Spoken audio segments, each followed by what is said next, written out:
It is completely understandable that our mental health might have a bit of a wobble after surgery, because let's face it, surgery is a big deal. Hey folks, it's Finn.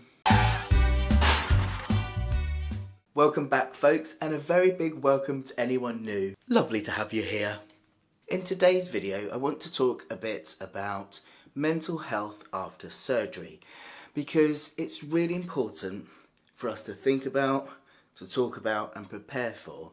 Because although of course as trans people we're really excited about surgery when we choose it, whether that's top surgery or lower surgery, at the same time surgery can be frustrating, the recovery can be a massive upheaval, and it can really take its toll on our mental health. So let's talk about it. Now we all love that thumbs up photo post-surgery. And often that's all we see, and we don't very often hear about when people struggle. And so when you're somebody that does have surgery and then struggles, you can then worry that it's only you. It isn't just you. And this is why it's really important to talk about it. And I think a reason many people don't talk about it, and certainly one of the reasons I was worried about being open about it, was fear of being judged. Fear of people turning around and saying, well, perhaps you didn't need the surgery then, or perhaps you're not trans enough. There is no such thing. Or you're ungrateful for surgery, and all of these judgments make us think we best keep quiet and not say when we're struggling. Finding yourself struggling after surgery does not mean that the surgery wasn't right for you, and it's okay to feel a little bit wobbly after surgery. It's completely understandable. Any surgery, even surgery that we're hugely excited about, takes its toll on our mental health. Of course it does, for a number of very different reasons. People often react to the anaesthetic, and that can cause a low mood. The process of actually going through the procedure itself takes a toll on the body. All that healing effort that the body has to make can mean that the rest of our faculties are left a bit lacking, and we can feel low from that. Pain can make you feel low. Struggling to move and to do your everyday tasks can be frustrating and leave you feeling low. All of these reasons, it's understandable that even if it's a surgery you really want, like top surgery or lower surgery, it's understandable with all this going on, of course your mental well-being is going to be struggling a little bit. I struggle with all of these things. In all of my surgeries, my top surgery and all my lower surgery procedures, I always get low mental health every time afterwards. I react to the anaesthetic, so about 4 or 5 days after my surgery, I really feel my mood dip. The frustration of having to ask people to do things for me, to not be able to move properly, and the pain takes its toll, and I do feel really low. And then there's also the thing, don't forget, that this is life-changing surgery for us, where our bodies are forever changed, and even when that's for the positive, it still takes some time to get used to our new bodies, to get used to the way that they now feel, the way that they now look, and also the scars that, of course, from the surgery procedures we've had. And also something that I find after every one of my surgeries is that dysphoria tends to be worse afterwards. And it's not direct dysphoria, it's displaced dysphoria. And what I mean by this is, especially with my top surgery, I had this. My top surgery dysphoria was so awful, and I had to just struggle day to day to cope with it, to feel like I wasn't drowning in it. And I pushed that dysphoria away as much as I could, because to feel it all would have been too overwhelming. So there was I, post-top surgery, this brand new chest. Suddenly the freedom of being in a body that really felt like mine was amazing.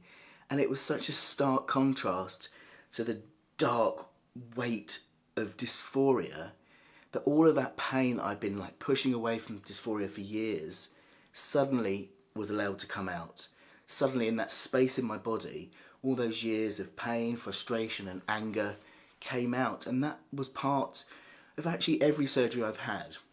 That coming to terms with all those years of pain that you haven't yet processed or been able to. So there's a lot going on in that recovery period and in the weeks and sometimes months after surgery too. Now, the key thing that's helped me in going through all of my various surgeries through my transition is to remember that one key thing, that it is understandable that I feel low after surgery. With all of those things I've just described, it's not surprising that my mental health takes a bit of a wobble post-surgery.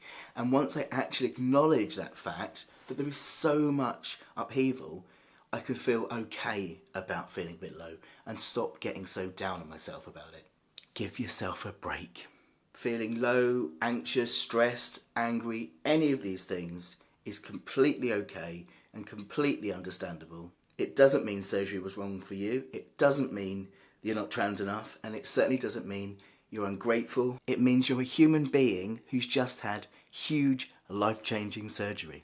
So, the biggest thing to remember in the preparation for your surgery and in your recovery from your surgery is to give yourself permission to feel however you feel. No judgments. Everything you feel is valid and okay, and you're allowed to feel it. Also, remember that it is possible to feel two distinct emotions at the same time. It took me a while to realise this, but it is completely possible to feel really excited, thrilled, all of those things about having this life-saving surgery, whether it's top surgery or lower surgery, but at the same time feel really frustrated and sad and low.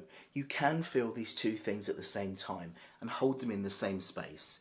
Feeling sad and cross and frustrated doesn't take away the fact that you're also really excited about having this surgery. And try and hold them both in the same space. Even when you're in that midst of the pain is getting too much, you're frustrated, are you ever going to be able to lift your arms again? Are you ever going to be able to wipe your own bum again? Because sometimes that's a concern. Actually allowing yourself to feel these two can help you to get through it, because you can feel that excitement at this surgery still there, and you're also allowing yourself to feel the frustration. And when you stop trying to fight your own emotions and allow whatever to come through, things are a little bit more manageable. In dealing with low mood, frustration, anxiety, anger, all of these emotions that come up, the only way to do this is to give them space. And so it's important in your preparation for surgery and your surgery recovery to think about giving yourself space when you return home. So this means simplifying your life as much as possible. If you work or if you study, or if like me you do both, think about this beforehand and make a plan of what you're going to do afterwards, whether it's getting up to date with some work before surgery so you've got some extra time off afterwards, or choosing some stuff to do post-surgery that's easier.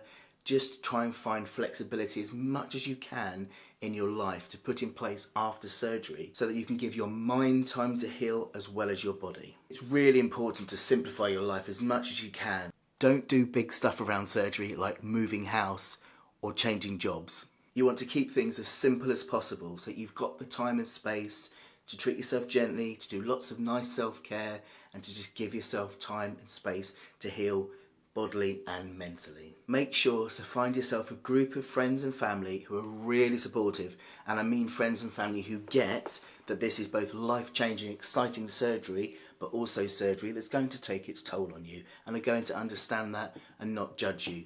Other trans people, if you can connect with them, do, because we get it more than anyone else. So you really need people you can connect with afterwards and turn around to them and say, I'm feeling really, really sad, without them turning around and suddenly saying, but I thought you wanted this surgery, what's wrong with you?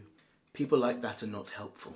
So yes, sometimes you do have to censor yourself. For some people you just say I'm fine, but find people that you don't have to say you're fine to. Find people you can just cry with, laugh with, whatever comes up, because they will be key in getting you through the recovery process. So, in a nutshell, if you are about to head for surgery, if you're having top surgery, lower surgery, or any surgery really, because all of this still applies, then make sure to factor in your recovery plan, not just your physical needs, but also your mental needs too. Things like self-care, times, flexibility, no big life-changing stuff at the same time as surgery, friends and family who get it, giving yourself permission to feel however you feel. Some people struggle after surgery, some people don't. One is not better than other, we're just human and we all experience things differently. But putting things in place, should you find yourself having a wobble, is a good idea. Because then, if like me after surgery you do find you hit this downward spiral for a bit, it's okay. You understand it's just part of the course and it will pass, and you've got things in place So take care of yourself, lots of self-care, until you're back feeling your normal self. Because it will pass, and then the excitement of that surgery will be there to enjoy. Well folks, I really hope that helped. If you do have any questions or any comments about this video, or if you have any suggestions for further topics, or just want to chat, I'd love it if you could leave me a comment in the section below. I always really enjoy reading your comments. It's always really lovely to chat. Thank you so much for watching. Do leave me a thumbs up if you like this video. And if you haven't already, please do subscribe and join our fabulous Finn fam. Take care of yourselves. See you next week. Keep on keeping on, folks.